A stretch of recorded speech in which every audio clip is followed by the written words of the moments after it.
Juma alizaliwa katika kijiji cha Mwamkala, kijiji kilichozungukwa na mashamba ya mahindi, maboma ya udongo na misimu ya mvua iliyokuwa ikiamua hatima ya wakulima wengi. Tangu akiwa mdogo, hakuwahi kutumia muda wake ovyo. Ilikuwa kawaida kumwona akifyeka shamba, kuchota maji mtoni au kuchunga mbuzi wa baba yake. Ingawa kijiji kilikuwa kimya na chenye amani, moyoni mwa Juma kulikuwa na shauku ya kuona dunia iliyo nje ya mipaka ya vilima vya kijijini.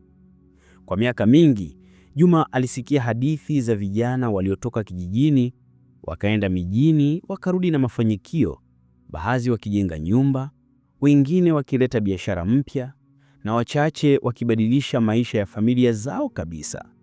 Hadithi hizi ziliamsha moto ndani yake. Alianza kujiuliza, je, mimi pia nina nafasi? Je, maisha yangu yanaweza kubadilika nikienda mjini? Mama yake Mwanahamisi alikuwa mwanamke mwenye busara. Alimpenda Juma kuliko chochote, lakini alijua kuwa ndoto za mtoto hazipaswi kuzimwa. Siku ambayo Juma alieleza wazi nia yake ya kwenda Dar es Salaam, mama yake hakumzuia. Badala yake, alimshika mkono, akamtazama machoni na kusema, "Mwanangu, dunia ya mjini ina mazuri na mabaya. Ukisimama kwenye ukweli na uaminifu, utaiona baraka ya safari yako." Juma aliondoka mjini mapema asubuhi, akinukia mavumbi ya barabara ya udongo, akiwa na begi moja lililokuwa na nguo chache, daftari na maono ya siku zijazo. Safari ya basi ilidumu masaa mengi, na kila maili aliyosafiri, moyo wake ulipanuka kwa matumaini mapya. Kufika Dar es Salaam kulikuwa kama kuingia ulimwengu mwingine. Kejele za magari, sauti za wafanyabiashara, harufu za chakula cha barabarani na mwanga wa bodaboda uliomulika usiku vilimchanganya kabisa. Hakuwahi kuona majengo makubwa kiasi kile. Watu walionekana kuwa katika harakati za kutafuta maisha, na hakuna aliyekuwa na muda wa kusimama bila sababu. Alipokelewa na mjomba wake, Mzee Tambwe. Alikuwa akiishi Buguruni katika nyumba ya kupanga yenye watu wengi. Chumba kilikuwa kidogo, lakini kilikuwa mwanzo kwa Juma. Siku iliyofuata, aliamka mapema na kuanza kutafuta kazi. Alitembea kutoka Kariakoo hadi Temeke, akibeba makaratasi ya maombi, akipiga hodi kwenye maduka, karakana, viwandani vidogo na hata maeneo ya ujenzi. Kila alipokataliwa, moyo wake ulivunjika kidogo, lakini hakukubali kukata tamaa. Baadhi ya watu walimpuuza kama kijana wa kawaida asiye na ujuzi. Wengine walimwahidi kumsaidia, lakini hawakurudi tena. Juma alijifunza haraka kuwa maisha ya mjini hayampi mtu chochote kwa urahisi. Baada ya wiki 3 za kuhangaika, Juma alipata nafasi ya kufanya kibarua katika karakana ndogo ya kufua chuma. Miliki wake alikuwa Mzee Rashid, mzee mwenye ukali lakini mwenye macho ya kuona juhudi za mtu.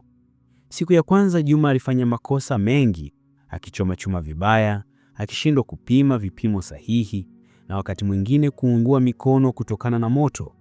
Lakini tofauti na wengine, hakuwahi kulalamika.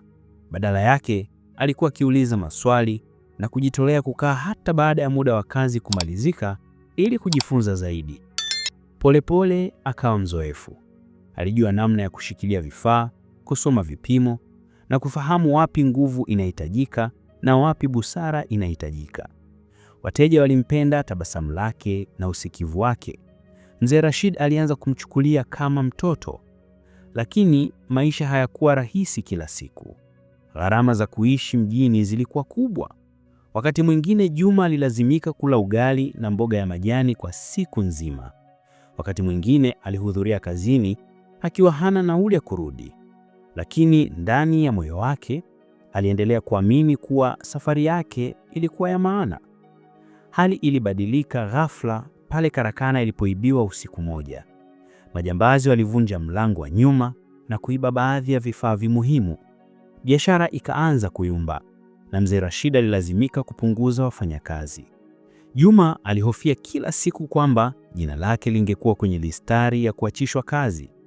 Lakini siku ambayo aliambiwa kuwa wengine waondoke, Mzee Rashid alimwita pembeni na kusema, "Juma, wewe unabaki, si kwa sababu unajua kila kitu, bali kwa sababu una moyo wa kufanya kila kitu kwa kujifunza.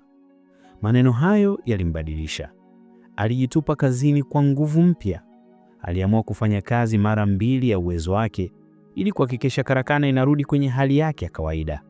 Alifuatilia wateja, alisaidia kupanga hesabu, na wakati mwingine alifanya kazi hata Jumapili. Miezi ikapita, biashara ikaanza kuimarika tena. Wateja walirejea, na hata wengine wapya waliletwa na sifa zake njema. Siku moja, Mzee Rashid alimkuta Juma akiwa anapanga chuma na kumuita ofisini. Kwa mdomo uliojaa tabasamu, mzee yule asema, "Nimekuangalia kwa muda mrefu. Nataka nikufanye mshirika mdogo katika biashara hii. Unastahili." Juma baki kimya. Macho yake yalijaa maji ya furaha. Hakuwahi kufikiria kwamba siku moja angeweza kumiliki sehemu ya biashara mjini. Aliposimama kwenye mlango wa karakana ile, upepo wa jioni ulibeba sauti ya mafanikio. Alitambua kuwa safari yake kutoka kijijini haikuwa tu kubadilisha maisha yake, bali pia kutengeneza njia kwa wengine. Siku chache baada, aliamua kurudi kijijini kumtembelea mama yake. Alipofika, watoto walikimbia nyuma ya gari dogo alilokodi. Watu walimshangaa na kumkaribisha kwa vigelegele. Mama yake alipomwona simama kimya, machozi yakimtiririka pole pole. Hakukuwa na maneno, alionekana tu kujivunia. Juma aliwaeleza vijana wa kijijini kuwa mafanikio hayaji kwa bahati, yanakuja kupitia jasho, maamuzi mazuri na moyo wa kutokata tamaa. Akasimama pale akitazama vilima alivyoviacha nyuma na kutabasamu. Safari yake haikuwa rahisi, lakini ilikuwa ya thamani, na safari nyingine kubwa zaidi ilikuwa bado inaanza.